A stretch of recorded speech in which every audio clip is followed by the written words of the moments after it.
چھوڑ کر اتنی ریسرچ آپ کی ہے بالخصوص جدید دور کے تقاضوں کے حوالے سے، یہاں پہ چونکہ لوگوں کو بہت سے ایسے مسائل ہیں، جب علماء کرام آ کے پاکستان سے ادھر سے آ کے یہاں ڈسکس کرتے ہیں تو وہ بہت سی چیزوں کو صحیح طریقے سے ایکسپلین بھی نہیں کر پاتے.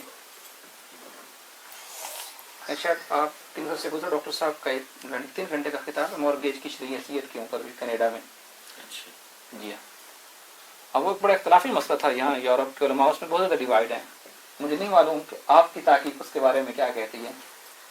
یہ جو سود کے حوالے سے تھا کہ یہاں پہ جو بزنس کے لیے لیتے ہیں یا گھروں کے لیے لیتے ہیں تو اس کی شرعی حیثیت کیا ہے، تو ڈاکٹر صاحب نے وہاں پر جو اس کا پورا فلسفہ بیان کیا، آپ نے فرمایا کہ تاجدار کائنات صلی اللہ علیہ وآلہ وسلم نے جب ریاست مدینہ کی بنیاد رکھ کر خود آپ اس کے ہیڈ بنے تو اس وقت تک الٹرنیٹو کوئی نہیں تھا معاشی ضروریات کی کفالت کے لیے. بیت المال کا نظام نہیں بنا تھا، قرض حسنہ کا نظام نہیں بنا تھا، صدقات کا، خیرات کا، زکوٰۃ کا نظام ڈیولپ نہیں ہوا تھا. تو جب تک یہ نظام ڈیولپ نہیں ہوا اس وقت تک اللہ اور اس کے رسول نے سود کو بین نہیں کیا.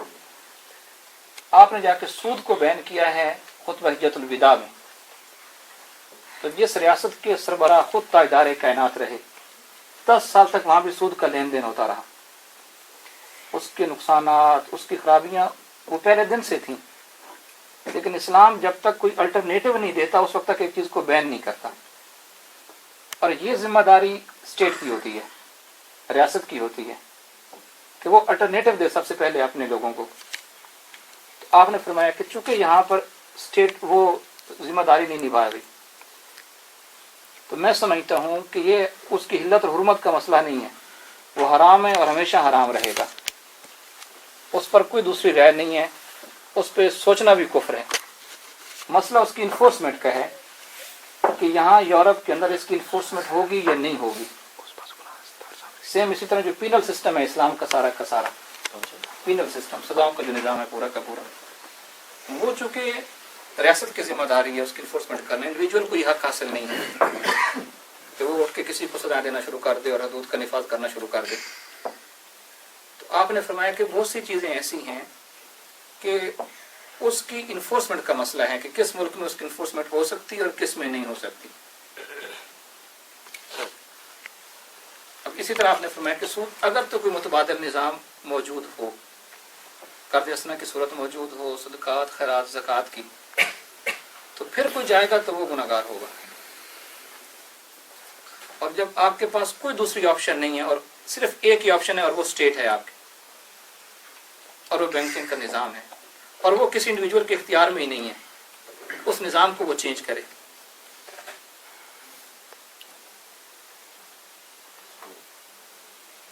آپ نے فرمایا میری تحقیق کے مطابق یورپ میں رہنے والے، امریکہ میں رہنے والے اگر بینکوں سے لیتے ہیں، بزنس کرتے ہیں، گھر لیتے ہیں، کاروبار کرتے ہیں، اس سے پھر اپنی فیملیز کو، پاکستانی کمیونٹیز کو، اداروں کو سپورٹ کرتے ہیں، تو میں سمجھتا ہوں کہ اللہ اس کا رسول بہتر جانتے ہیں.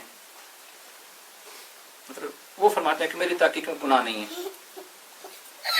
تو فرمایا یہ حلت حرمت کا مسئلہ نہیں ہے، لوگوں نے اس کو غلط طریقے سے ہینڈل کیا ہے. وہ اس کی وہ جنگ کی طرف چلے جاتے ہیں کہ اللہ رسول کے ساتھ اعلان جنگ ہے. آپ نے فرمایا اعلان جنگ وہاں پہ ہوگا جہاں آپ کے پاس حکومت ہو، اختیار ہو، اقتدار ہو، اور پھر آپ اس کو نافذ نہیں کر رہے، جیسے پاکستان ہے، جیسے اسلامک کنٹریز ہیں. فرمایا انہوں نے اللہ رسول کے ساتھ اعلان جنگ کیا ہوا ہے.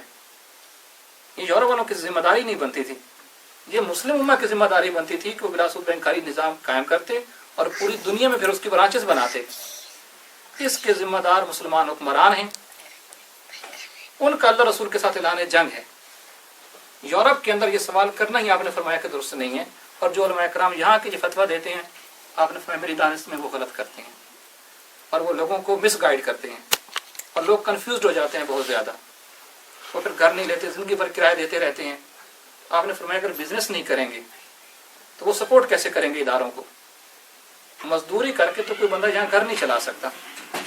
یہ جتنے ہم بڑے بڑے انسٹیٹیوشنس چلا رہے ہیں اس میں جو میجر پیسہ آتا ہے وہ بزنس مین کمیونٹی کا آتا ہے، بزنس کمیونٹی دیتی ہے. میں اگر وہ لون ہی نہیں لے سکتے، قرض ہی نہیں لے سکتے، اور ان کو قرض حسنہ ملتا نہیں ہے. اب جس بندے کو 10-12 ملین کرون چاہیے یا 10 ملین پاؤنڈ چاہیے یا ڈالر چاہیے، اگر اتنا ہی امیر تھا تو اس نے یورپ میں آ کے لینا کیا تھا یا امریکہ میں؟ سکلز ان کے پاس ہیں، پیسہ نہیں. اور وہ اسٹیٹ کی رسپانسبلٹی ہے اگر وہ ان کو